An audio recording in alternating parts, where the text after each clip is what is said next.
Good evening, this is Rashad Mitchell coming to you live from my YouTube channel. As I continue on my part series, the week that was college football history review, the 1968 college football season. This is week 2. I'll be talking about the games that were played on September 28th, 1968. Let's get into it. Vanderbilt beat Army by a score of 17 to 13. Boston College beat Navy 49 to 15. Boston College tallied highest point total versus Navy in 43 years as quarterback Joe Marzetti pitched 3 touchdown passes and halfback Dave Bennett burst through left guard for an 87-yard touchdown run.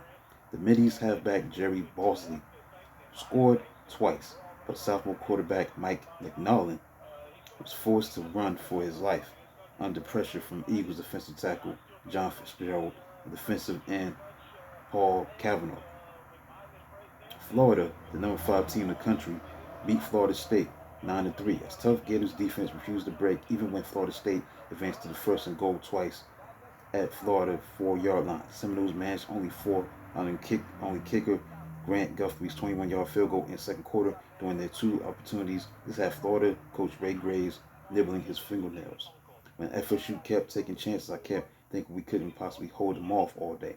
Meanwhile, in the offensive, Gators took advantage of 26 and 24-yard punts by FSU punter Bill Chasai to piece together enough 2 points, enough second quarter points for win, getting a 30-yard field goal from future NFL star defensive tackle kicker Jack Youngblood and sending fullback Larry Smith charging on 7 powerful runs to his 3-yard touchdown.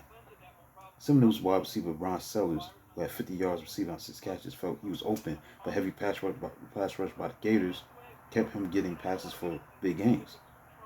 Big gains. Afterward, he was agitated. I beat my man, meaning Florida cornerback Steve Tanner, several times, but I didn't get the ball. I just want everybody to know he's not unbeatable. He thinks he's the greatest, but he isn't. Next, number 15 Miami beat Georgia Tech 10-7.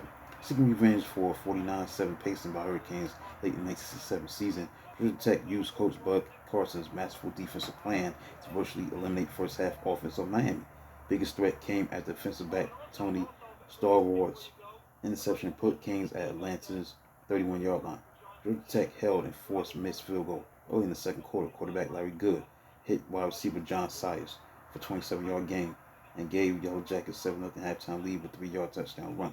So while offensive unit gained hefty 199 yards, Georgia Tech failed to get to net any even single yard in the second half as Miami defense that was led by defensive ends like Ted the Matt Stork, Hendricks, and Tony Klein, and nose guard Jerry Pierce stuffed every effort. Hurricanes offense was laid little better, gaining only 178 yards overall as Senior Jackets safety Billy Kennard made 19 tackles and fumble recovery. Georgia Tech fullback John Weaver lost pitch out at own 40-yard line in the third quarter.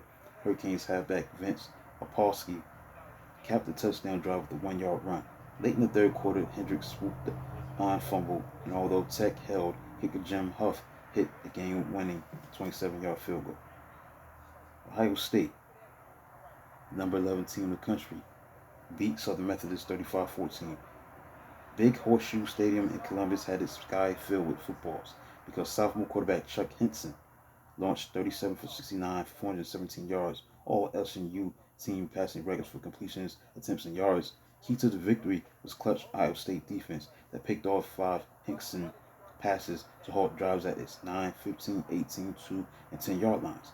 Buckeyes Rex Kern, also the sophomore quarterback, ran for opening touchdown, passed for 18 and 20-yard touchdowns to halfback Dave Brungard, who also raced a 41-yard touchdown in the second quarter. Mustangs wide receiver Jerry Levias was everywhere on offense, catching 15 passes for 160 yards from Hickson. Next, Nebraska, the number 9 team in the country, beat number 17 Minnesota 17-14.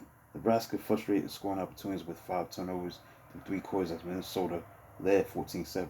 Cornhuskers reversed their mode of operation in the fourth quarter, using defensive back Dana Stevenson's interception of Golden Gophers quarterback Ray Stevens to lead to tie-in touchdown, which arrived at quarterback Ernie Sleevers 14-yard pass to tight end Jim McFarland. Nebraska defensive end Sherwin Jarston picked off another pass by Stevens 5 minutes later, and with aid of personal foul penalty, Nebraska kicker Paul Rogers, son of former Minnesota player, kicked winning field goal in the last 2 minutes. Halfback Maurice Forte, fighting for starting job in deeply stocked Gophers backfield, scored twice on 2-yard runs in the first half. In a battle of the top two teams in the country, number one Purdue beat number two Notre Dame 37-22. Even pep rally appearance on Friday of actor Pat O'Brien, who played title role in classic film Newt Rodney All-American, couldn't stir second-ranked Notre Dame because Purdue became the 10th number one team to defeat number two team in 11 such meetings to date in college history. Boilermakers halfback defensive back Leroy Keys had 90 yards rushing on 15 carries and 2 touchdowns, made virtuoso performance running for touchdowns of 16 and 18 yards, throwing 17-yard touchdown pass to wide receiver Bob Dillingham, who caught 11 passes for 147 yards and 2 touchdowns, catching 3 passes for 33 yards, and being inserted at cornerback to blanket Irish end Jim Seymour in pass situation. That meant Leroy Keys, because he played halfback and defensive back, so he also caught 3 passes for 33 yards. 33 yards, receiving on 3 catches. Quarterback Terry Hanratty pitched first of his 2 touchdowns for short-lived 7-3 Notre Dame lead early in what would become wild second quarter, because the Boilermakers responded with 3 touchdowns in the next 3:30.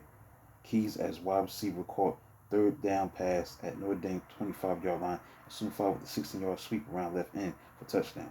Defensive end Billy McCoy quickly deflected Hanratty's pass into interception, and Keys wobbled his touchdown pass to Dillingham. Irish halfback Bob Gladio lost fumble 2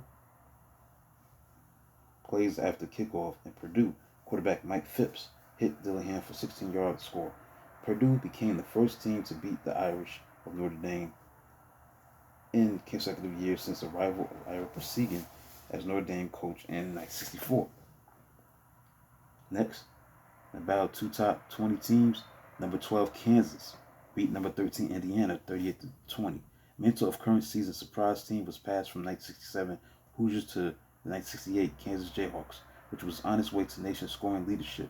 Explosive Jayhawks halfback Donnie Shanklin, who had 159 yards rushing on 8 carries and 2 touchdowns, showed Indiana his vapor trail with exciting touchdown runs of 59 yards on punt return and 54 and 65 yards from scrimmage. Chicago Tribune writer John Hauser wrote, "Move over, Gale Sayers. There's a new comet blazing trails around Kansas." Shanklin finished with 317 yards of total offense for his all-purpose yards.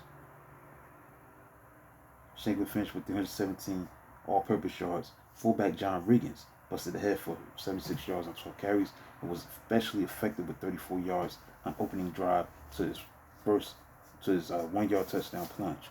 Indiana finally was aroused in the second half after precocious but injured halfback John Eisenbarger, who had 102 yards rushing on 17 carries and a touchdown, entered game, scored on a 4-yard run that took Hoosiers to within 17-6. Shanklin quickly wiped it away with his 54-yard touchdown gallop for 24-6 edge in the third quarter.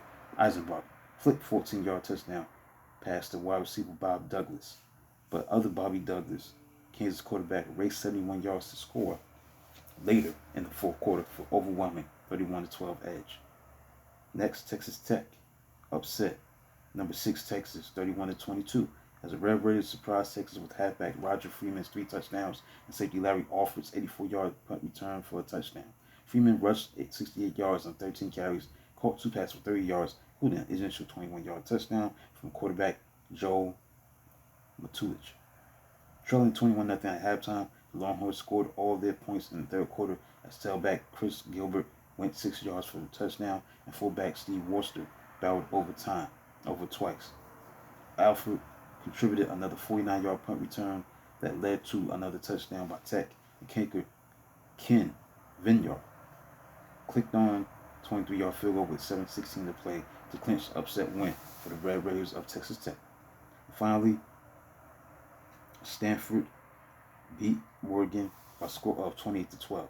A sensational Stanford sophomore quarterback Jim Plunkett who was 14 of 26 for 227 yards, passing on 3 touchdowns and 2 interceptions, followed up his 4-touchdown debut against San Jose State by flinging touchdown passes in each of the game's first 3 quarters. The Indians got off to a 14-0 start. Plunkett hit 18 and 6-yard touchdowns to tight end Bob Moore and wide receiver Gene Washington, respectively. The Ducks of Oregon used fullback Greg Marshall, short touchdown run to pull within 14-6 at halftime. Less than 3 minutes into the second half, Plunkett connected with halfback Jack Lassiter for 23 yards, scoring a throw after having bombed 52-yard pass to halfback Howard Williams to Oregon 23-yard line. So quarterback Allen Pitchsifley threw fourth quarter touchdown for Ducks, but Plunkett showed he knew other part of offensive football by hot-footing it 7 yards to tally in the fourth quarter. This includes a look at Week 2, the week that was college football history review, the 1968 college football season, Week 2, the games that were played on September 28th, 1968. Here's the AP poll as of September 30th. The top 20. Number 1 was Purdue. Number 2, Southern California. Number 3 was Penn State. Number 4, Florida. Number 5, Notre Dame. Number 6, Ohio State. Number 7, Nebraska. Number 8, Kansas. Number 9, UCLA. Number 10, Louisiana State.